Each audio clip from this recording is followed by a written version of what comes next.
This channel does not promote any violent, harmful, or illegal activities. All content provided by this channel is meant for an education purpose only.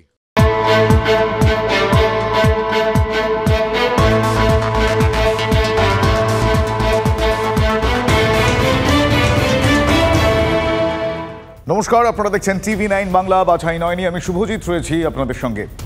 Nirmala সীতারামনের কাছে নালিশ শুভেন্দু অধিকারীর। মমতা সরকারের বিরুদ্ধে পর বিস্ফোরক অভিযোগ উঠেছে ক্যাগ রিপোর্টে। শুভেন্দুর অভিযোগ 2 লক্ষ কোটির দুর্নীতি সামনে চলে এসেছে, তদন্ত হওয়া দরকার। আগে অডিট করুন, তারপর রাজ্যকে জিএসটির টাকা ছাড়ুন, অর্থমন্ত্রীর কাছে দাবি বিরোধী দলনেতার। दीदी निर्मला जी का साथ मैं कुछ कंप्लेन किया against state government of West Bengal. एक कैग रिपोर्ट जो आया है उसमें 2 लाख करोड़ का भ्रष्टाचार धांधली हुआ है। उसमें मैं निर्मला जी को बताया कि आपको कार्रवाई करना पड़ेगा। बंगाल में ऑडिट पहले कंप्लीट कीजिए, उसका बाद जीएसटी का रुपया छोड़िए, ये मेरा डिमांड था। इतना 6 लाख करोड़ से ज़्यादा डेट हो गया है। आगे जो सरकार चलाएगी बंगाल में उसके लिए क्या हो रहा है, कुछ तो फाइनेंशियल डिसिप्लिन के लिए अंकुश लगाना चाहिए। ये डिमांड मैंने देश की वित्त मंत्री का पास मेरा ये विनती में रखा। একটা ফিসক্যাল অ্যানার্কি এবং টেররিজম, এটা হচ্ছে একটা অর্থনৈতিক সন্ত্রাস। এবং এটা কেন করা হচ্ছে? যে গরিব মানুষরা মমতার সঙ্গে আছেন, তৃণমূলের সঙ্গে আছেন, তাদেরকে ভাতে মারো, এটা হচ্ছে ওদের পরিকল্পনা। মানুষ পাত্তা দেয় না ওদেরকে, এখানে সেখানে বলে বেড়াচ্ছে এটা করুন সেটা করুন। তার মানেটা কি? এখানকার স্বরাষ্ট্র দপ্তর, এখানকার অর্থ দপ্তর সব কি ওদের কথাতে চলছে? ডাবল ইঞ্জিন সরকার চাইছে। সারা ভারতবর্ষে একটাই পার্টি থাকবে, একটাই সরকার থাকবে, একটাই ধর্ম থাকবে, একটাই ভাষা থাকবে, একটাই ইলেকশন হবে এবং হিটলার হয়ে যাবে। মাধ্যমিকের প্রশ্নপত্র ভাইরালে চক্রান্তের অভিযোগ পর্ষদ সভাপতির। এক ধাপ এগিয়ে প্রশ্নপত্র ভাইরালে সিবিআই তদন্তের দাবি, বিজেপির সঙ্গে হাইকোর্টে যাওয়ার হুঁশিয়ারিও।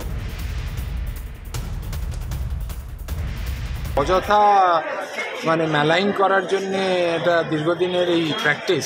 প্রশ্নপত্র বিলি হওয়ার পরে উদ্দেশ্য প্রণোদিতভাবে ছবি তুলে যদি বের করে, এটা ফাঁস কি করে বলা যায়? মাধ্যমিক পরীক্ষাটা এখন তৃণমূল কংগ্রেসের পরীক্ষা ব্যবস্থা হয়েছে। তৃণমূল কংগ্রেস মাধ্যমিক পরীক্ষায় ঠিক করবে কে ফার্স্ট হবে, কে সেকেন্ড হবে, কে থার্ড হবে। পুরো পরীক্ষা ব্যবস্থাটা এদের হাতে চলে গেছে। আমি সভাপতির কাছে জানতে চাইছি, নাম ডিসক্লোজারে দিন, কোন অয়নশীল এই পুরো ব্যবস্থা চালাচ্ছেন, কে কিউআর কোড করেছেন, কার নেতৃত্বে এই অপারেশন চলছে, নাম ডিসক্লোজারে নিয়ে আসুন। আমরা এই ঘটনার সিবিআই এবং ইডি তদন্ত চাইছি। বিধানসভার বাইরে এসএলএসটি চাকরি প্রার্থীদের বিক্ষোভ। অধিবেশনের প্রথম দিনেই বিক্ষোভে তুলকালাম।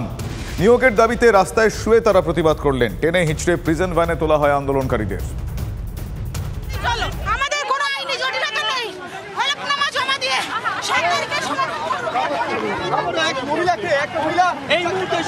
দিদির প্রতিশ্রুতি অবিলম্বে যেন পালন করা হয়, দিদি তার প্রতিশ্রুতি যেন পালন করেন। 7 তারিখে সমাধান চাই। মুখ্যমন্ত্রী চাইলে 1 রাতে সম্ভব। আপনি এক্ষুনি ফোন করুন। আমাদের কোনো আইনি জটিলতা নেই। মুখ্যমন্ত্রী আপনাকে শান্তিনগর করতে হবে। কেন এখনো বঞ্চিত আমরা? 15 মাস আগে নিয়োগের সুপারিশ প্রতিশ্রুতি দিয়ে গেছে, এখনো পর্যন্ত কিন্তু মুখ্যমন্ত্রী চাইলে রাজ্য বিধানসভা নিরাপত্তা কয়েক গুণ বাড়ানো হলো।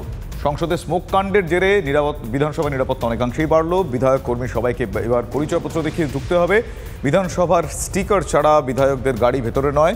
বিধানসভার কর্মীদের হাতে থাকবে ওয়াকি টকি। বিধানসভার সব প্রবেশপথে ড্রপ গেট। তল্লাশি ছাড়া বিধানসভায় কোনো গাড়ি প্রবেশ করতে পারবে না। বিধানসভা নিরাপত্তার দায়িত্বে সর্বক্ষণের ওসি। 13ই ডিসেম্বর 2023 লোকসভায় হামলা হয়েছিল এবং তারপর বিধানসভাতেও নিরাপত্তার কড়াকড়ি বেড়েছে এবং বিধানসভার অধিবেশন লোকসভার ঘটনার পর এই প্রথম, এবং সে কারণে যে সমস্ত গাড়ি বিধায়কদের গাড়ি হতে পারে, অন্যান্য গাড়ি হতে পারে, প্রত্যেকটি গাড়িকে পরীক্ষার পর কিন্তু ছাড়া হচ্ছে এবং বিধায়কদের যে সমস্ত গাড়ি ভিতরে ঢুকছে তাদের প্রত্যেকটি গাড়ির ক্ষেত্রে কিন্তু স্টিকার রাখা বাধ্যতামূলক। যে গাড়িতে স্টিকার নেই সেই গাড়ি বিধায়কের হলেও ভিতরে কোনো প্রবেশাধিকার নেই। এখন সারা বছরের জন্যে এই বিধানসভার জন্যে একজন ওসি পদমর্যাদার আধিকারিকও তিনি সারা বছর থাকছেন। ড্রপ গেট বসানো হয়েছে, প্রয়োজনে ওয়েব ক্যামেরাও বন্দোবস্ত থাকবে তেমনটাই জানা যাচ্ছে বিধানসভা সূত্রে। যদিও এই বিষয়ে প্রকাশ্যে মুখ খুলতে নারাজ বিধানসভার স্পিকার বিমান বন্দ্যোপাধ্যায়। তিনি বলেছেন নিরাপত্তার সঙ্গে কোথাও কোনোভাবেই আপোষ করা হবে না এবং সে কারণেই এই ধরনের বন্দোবস্ত। বিধানসভার একেবারে মূল ফটকের বাইরে একটা ড্রপ গেটও রাখা রয়েছে এবং সেই গেটে আসার পর গাড়ি পরীক্ষার পর কিন্তু ভিতরে যাওয়ার ছাড়পত্র মিলছে। ক্যামেরায় অর্ঘ্য চট্টোপাধ্যায়ের সঙ্গে প্রদীপ্তকান্তি ঘোষ, TV9 বাংলা, কলকাতা। চলতি মাসেই নবান্ন অভিযানে 2016 আপার প্রাইমারি চাকরি প্রার্থীরা, পাশাপাশি এসএসসি অভিযানেও পথে নামছেন চাকরি প্রার্থীরা। 12 ফেব্রুয়ারি এসএসসি ও 21 ফেব্রুয়ারি নবান্ন অভিযানে নামতে পারেন চাকরি প্রার্থীরা। দ্রুত নিয়োগের দাবি এবং সরকারের উদাসীনতার বিরুদ্ধে এই অভিযান, এমনটাই দাবি করছেন চাকরি প্রার্থীরা। অন্যদিকে শিক্ষক নিয়োগ মামলায় কল্যাণ বন্দ্যোপাধ্যায়ের মন্তব্যে বিতর্ক। এজলাসে দাঁড়িয়ে তার অভিযোগ, বিচারপতি গাঙ্গুলির মতো আচরণ করছে ডিভিশন বেঞ্চ। তার আগেও অভিযোগ, সিঙ্গেল বেঞ্চের মতো ডিভিশন বেঞ্চও এক পক্ষের বক্তব্য শুনছে। এদিকে আজ 2016 নিয়োগ প্রক্রিয়া সংক্রান্ত নথি আদালতে পেশ করেছে সিবিআই। গাজিয়াবাদ থেকে পাওয়া তথ্য এবং 3টি হার্ড ডিস্ক আদালতে জমা দিয়েছে তদন্তকারী সংস্থা। নথি দেখতে চাইলে আবেদন করতে হবে হাইকোর্টের রেজিস্ট্রার জেনারেলের কাছে। একাদশ দ্বাদশের শিক্ষক নিয়োগে OMR প্রকাশের নির্দেশ দিয়ে প্যান্ডোরার বাক্স খুলে যাবে, মন্তব্য বিতর্কিত চাকরি প্রাপকদের আইনজীবী অনিন্দ মিত্রের। 19 ফেব্রুয়ারি মামলার পরবর্তী শুনানি রয়েছে।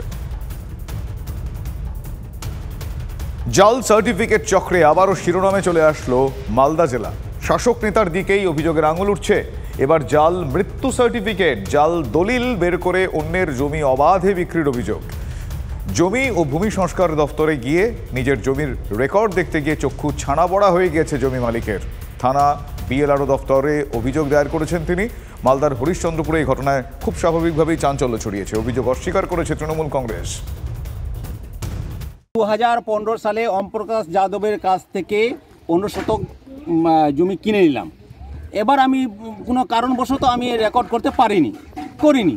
হ্যাঁ, আমি অসুবিধার জন্য, আমি অসুস্থের জন্য আমি করতে পারিনি। আমি কার্ডিয়াক পেশেন্ট, আমি রেকর্ড করতে পারিনি। এবার করছে কি যে অন্যজন ওমপ্রকাশ যাদবের পোতা, হ্যাঁ, ওমপ্রকাশ যাদবের কাছে না, ওমপ্রকাশ যাদবের পোতা, ওর ওয়ারিশ সার্টিফিকেট, ওকে দেখাচ্ছে আবার ওয়ারিতে বাড়ি। আর কিন্তু ওমপ্রকাশ যাদব হচ্ছে জলকির, ওটা হচ্ছে আজিমনগর থানা। হ্যাঁ, ওই ওমপ্রকাশ যাদবের পোতার কাছ থেকে ও আবার রেজিস্ট্রি নিয়ে নিচ্ছে আমার জন্য। রাজ্য সরকার, পশ্চিমবঙ্গ রাজ্য সরকারকে অনুরোধ করব, কেউ যদি এইভাবে জাল পেপার্স করে কারো সম্পত্তি ভোগ করতে চায় তার বিরুদ্ধে কঠোর থেকে কঠোরতম যেন ব্যবস্থা নেওয়া হয়। আমি দলের তরফ থেকে এই অনুরোধ রাখবো প্রশাসনকে। দেখুন, আমরা তো আর জাল করতে চাইছি না। কেউ যদি করে তাহলে অবশ্যই ব্যবস্থা নেব। কেউ যদি অভিযোগ আসে, আমি তো দেখিনি এখন অবধি, হয়তো রিসিভে অভিযোগ কিছু করেছে, অবশ্যই নেব। জাল দলিল হলে, জাল ভুয়ো সার্টিফিকেট হলে ব্যবস্থা নেব না? যদি কেউ ভুয়ো সার্টিফিকেট দেয়, সার্টিফিকেটটাও তো খতিয়ে দেখতে হবে কি সার্টিফিকেট। সামাজিক বয়কটের হুমকি দিচ্ছে শাসক দলের নেতারা।